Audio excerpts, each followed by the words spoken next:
is the normalizing of underachievement. If we look at the ways in which, black students, the underachievement has become normalized. No one is I'm glad he put this picture up because I was gonna say not only underachievement but criminalization. How Black America was held back on purpose by Manny J. Wright. I Anybody that truly knows, bro, know like being going through slavery, going through Jim Crow, going through all these things. Of course, they're trying to hold back the masses as the Black American masses, the melanated American masses. Uh, they've been doing this for centuries, bro. So this is no surprise. But let's see what he has to say about it. the arrested development of black Americans. What does that mean? Why is that important? And how is that so? Lord, I've really been real stressed, down and out, losing ground. And I'll start off by the Frankenstein metaphor, right? So for those not familiar with Frankenstein, it was a theme or a story about a scientist by the name of Dr. Frankenstein.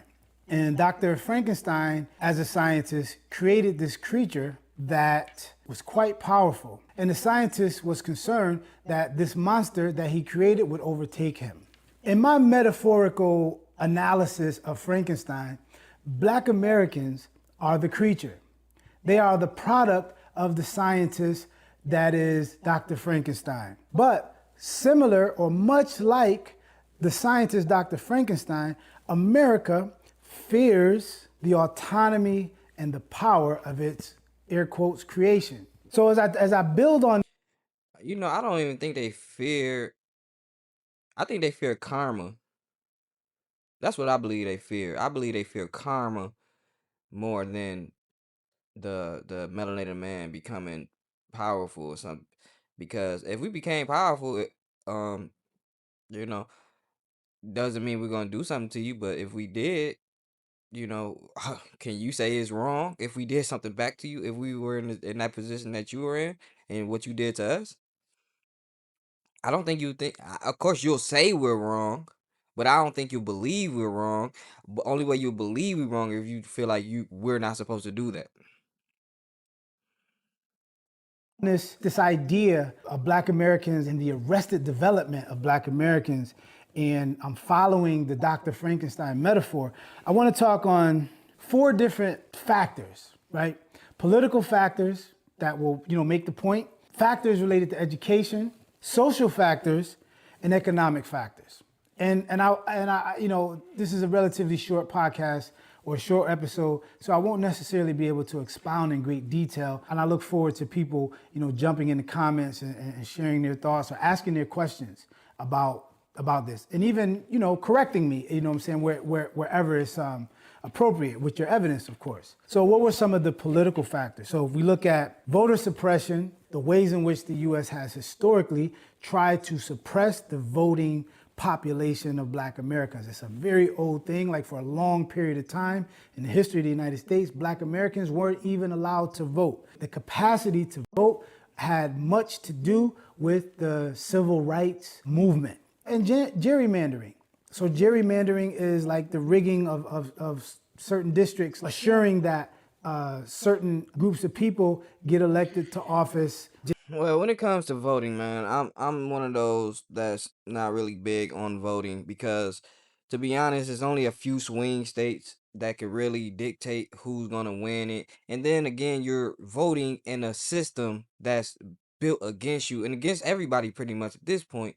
So that, to me, voting isn't the answer, right? Because as long as it's Democratic Republic, it's still the same system that's been oppressing you and all that. And then another thing, how do we know who's counting these votes and stuff like that? And then on top of that, this single person doesn't even make the decisions by himself. He got to go through all these levels to even get stuff passed. So to me, I mean, for the melanated man to be in a system that's been oppressing you, for you to want to vote in a system that enslaved you, like, oh, please let us just vote. I'm always more of, look, man, we need our own. We need our own system. We need our own place. We need our own this. We need our own that. You know what I'm saying? We're in their system, bro. So I don't think us voting in their system is not gonna do nothing. I don't think my ancestors fought, were killed and raped and pillaged to to ask permission on the land that they were taken off of to vote for another man, bro. That did this to them, bro. I think my ancestors want their stuff back all the way. But anyway, It's based on the population of groups of people. So gerrymandering is another of the very common political factors, and we're seeing this today.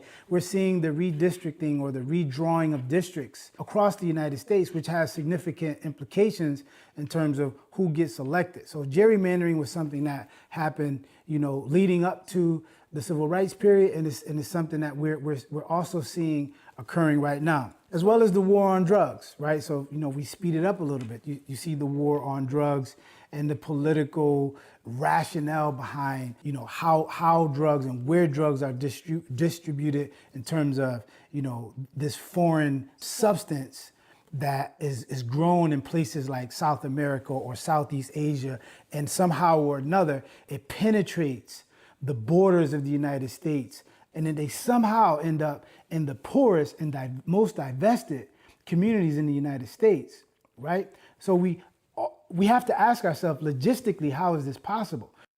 that's true. How can that happen? Like, to get boats and planes, that takes money. So it has to be somebody economically stable or lucrative to even get a chance to transport these things from a country to country. And so it goes from the rich and it given all the way to the poor. And if people can't see that's by design, you never need to be in politics. You don't need to be in no social commentary. You don't need to be in anything like that if you can't see that.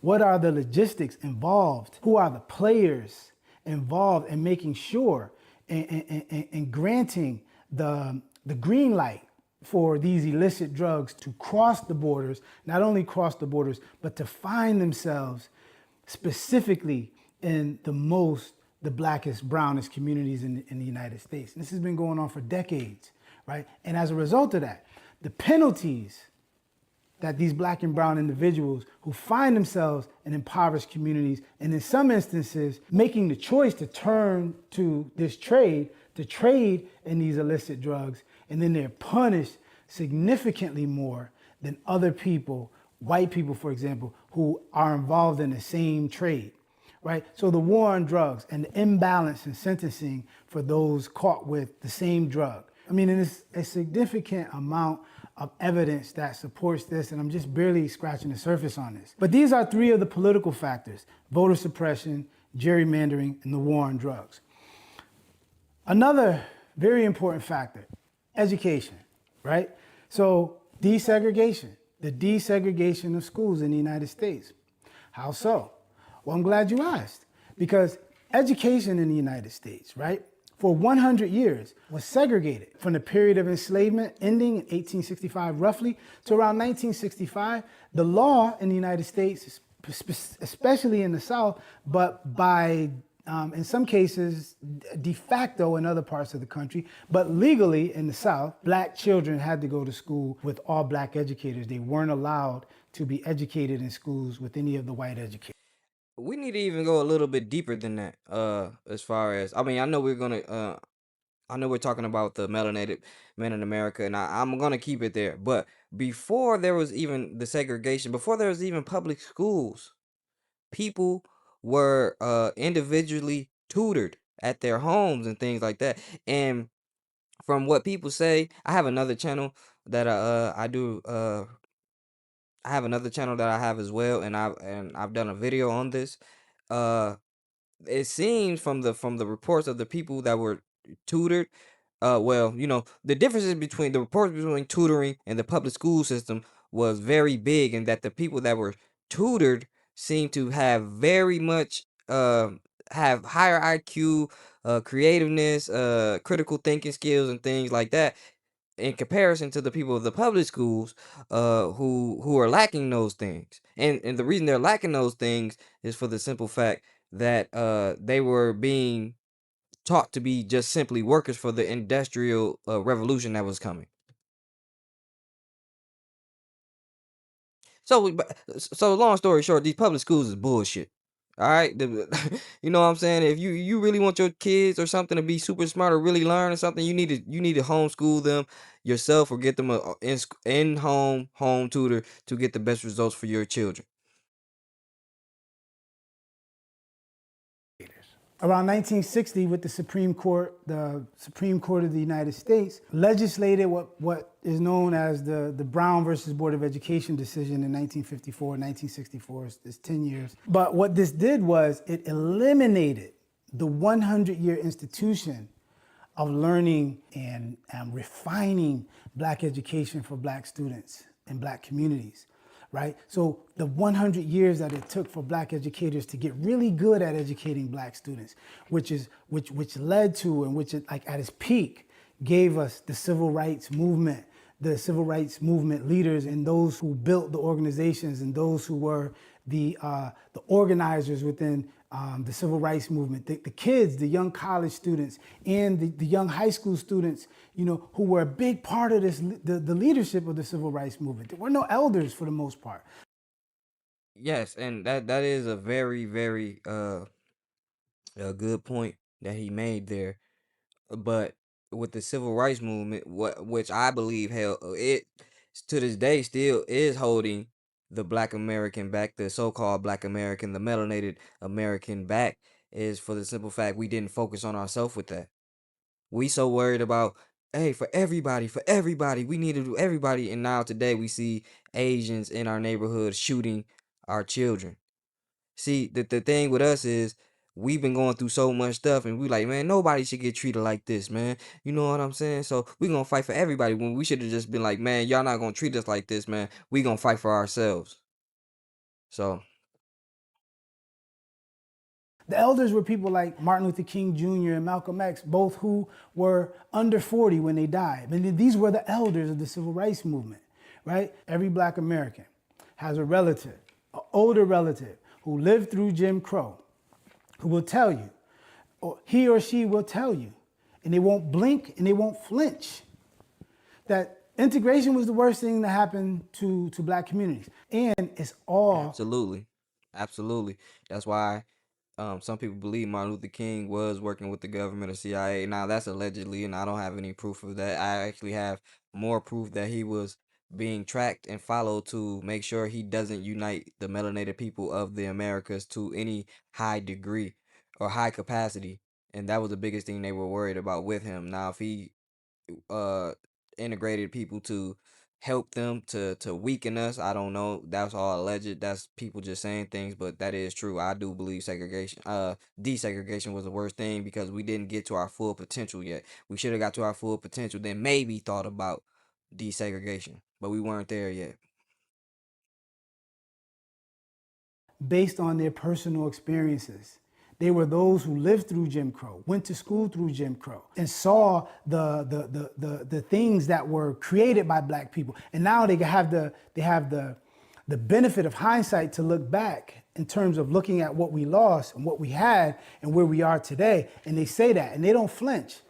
A lot of my colleagues, or a lot of us who have a mainstream job, whether it's in education or whatever it might be, would like to lie to their white friends or their white colleagues that this is not something that is a common concept amongst black people, and a common reflection or wondering of what we lost or what we could have had or what we could be had we held on, to our institutions and our communities and not acquiesced, and even in some instances fought for. Everybody didn't fight for integration. A lot of black American educators and a lot of black American thinkers, were against it.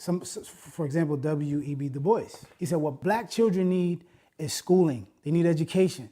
He said, if that education happens within institutions with educators who look like them, and who nurture them, and they have low resources, if that's an option, and the other option is to have them in schools and institutions with educators who don't look like them, who don't like them, who don't respect them, who don't understand them, who have no connection to them, but have a significant amount of resources. He said, if those are the two options, leave them in the schools with the limited resources with the nurturing educators. He said this in the 1930s. This was 30 years before the Supreme. Very smart man. Very intelligent man. You don't all you need is books and tables and some water and some fruits and vegetables, and we will overcome. Period, bro. W Du Bois, Du Bois, W Du Bois, man. Shout out to you. Court decision. And another factor is the normalizing of underachievement. If we look at the ways in which, black students, the underachievement has become normalized. No one is I'm glad he put this picture up because I was gonna say not only underachievement but criminalization. If you're not a criminal, you're not cool in a lot of these areas. And now this is not all melanated people. Melanated people are in the poverty, in the hood and ghettos the most. So in this area, that's what became cool. And it's like being stupid, bro. Like I'm telling you, bro, I ended up starting doing some stupid stuff. But in the beginning, I didn't want to do none of that stupid stuff. But I seen like the older, like the parents, you know what I'm saying, even my mama, they respecting the prisoners and the drug dealers more than the sports and the kids getting good grades. Like I seen that. So is raising the alarm, or we're not treating this like our hair is on fire. We're not treating this like the crisis that it is. The fact that black students are having such a hard time in schools where there's 85% of the educators are white females, right? We're not raising the alarm. Like this is a problem. This is a significant problem, especially given our long history of academic success and academic achievement, especially but not only within the segregated schools. And it speaks to the over 100 historically black colleges and universities that are all of them are over 100 years old. It speaks to the inventions. It speaks to the legacy of black doctors. I want to know who really founded those schools because I don't believe all those schools are founded by melanated people. I think a lot of those were by non-melanated, lighter pigmented people as well. Now, I'm not for sure with that. Now, I will be the first to say that, but I think I did hear that some of those HBCUs were not even created or founded or invested or um you know funded by melanated people. During the Jim Crow period. It speaks to the legacy of black lawyers and black thinkers and all of these black professionals who all found a way to contribute significantly to the fabric of the United States, despite being educated in all segregated, all black schools. So the social factor, one of the indications is mass incarceration. The ways in which we've seen the incarceration of not just black males, black people, black females, black women as well, become more incarcerated than anyone else in the United States. Like the rate of incarceration in the United States over the last 30 or so years has reached levels not seen since the period of enslavement. Yeah, because it's actually the new slavery. I think it's the 13th Amendment where it's legal. And also, if you look at that chart, like I was saying, before 1960s, right? Bro, we were good before 1960, bro. I don't know what happened. Well, I do know what happened. Well, from what I seen happen, I could kind of put things together. And that is utterly ridiculous, bro. But if you go back to that chart, you can see the rapid expansion of incarcerated melanated people, and that's that is crazy, man. And a lot of that stuff has to do with making criminality cool. Like they done tricked us so bad, bro. Like I don't think we understand how bad we have been tricked. We have been really tricked bad, bro. Like it's sick. It's sick how bad we've been tricked. He's saying the crisis is in the school. I think the crisis is with us. We gotta put down these damn screens and TVs and music and all that shit, bro. Before all that, we was good. Michelle Alexander's book, The New Jim Crow, for more on that. The school to prison pipeline, right? And the ways in which black students are targeted for actions and activities and a way of being that is normal within black communities but criminalized in schools as young as kindergarten and preschool. We have evidence of kindergarten children being suspended because of like normal boy activity. And so we have this, the highest rate of suspension and expulsion, right, in black communities, or like in the US, the highest rate of suspension and expulsion are black students, black males specifically. And again, like this is normal. We're not treating this as the crisis that it is. The fourth factor is the economic factor, the wealth gap, right?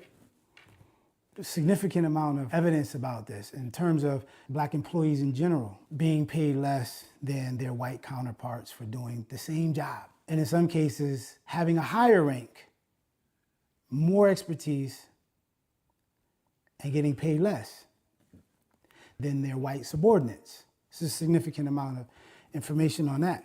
Redlining, the ways in which communities have become segregated post the desegregation era, or after desegregation laws were, or integration laws or desegregation laws. So after the period of integration, we've had to deal with redlining, and we still see it. There's a whole lot of ways in which there were agreements made between homeowners and real estate agents and banks to not sell certain houses and properties to qualify black people, and in turn, sell those very same houses to lesser qualified white folks. And the redlining that occurred as a result of this helped to create a lot of the all black segregated communities. And so when you have these kinds of policies in play, you are able to redirect who lives where and then who can access certain schools as a result of that. Limited access to capital, and the ways in which banks have like systemically discriminated against providing loans to black entrepreneurs, and in many cases to open stores and to set up shops right in their own communities. But they will turn around and give those loans to foreigners who, in some cases, are completely foreign to the communities that they come into and completely foreign to. Yes, I have a video on here, or if this does become a large live stream, I do have a video on here talking about that as well. That why melanated people aren't making money off of melanated people is because of the simple fact that I believe I've done some research, but it seems from what I've seen is that the foreigners get loans to set up in melanated areas while melanated people are not able to acquire loans to start businesses in their own neighborhoods and areas.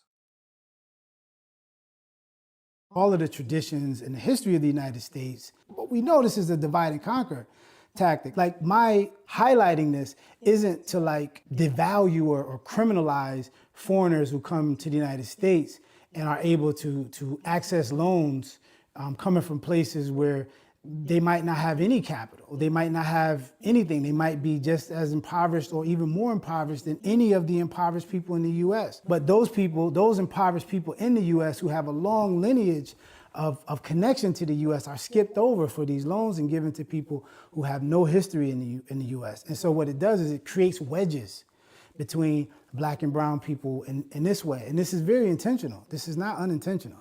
All right, so these are the four factors that I wanted to talk about. The political. All right. And then one more thing I wish he would have touched on was the advent of hip hop gangster rap music per se in particular. I think that was just as much to do with the incarceration and where we're at today as anything else. The school to prison pipeline, the the mass, the guns in mass, the drugs in mass from Nicaraguan Contras and Southern American Contras that were allowed to place these drugs in our communities, and I think the last 60-70 years has beaten us up more than any 400 years of so-called slavery has. And that's truly, to be honest. Well, shout out to this man though. All right, shout out to the man. Shout out to the man. Shout out to the melanated world.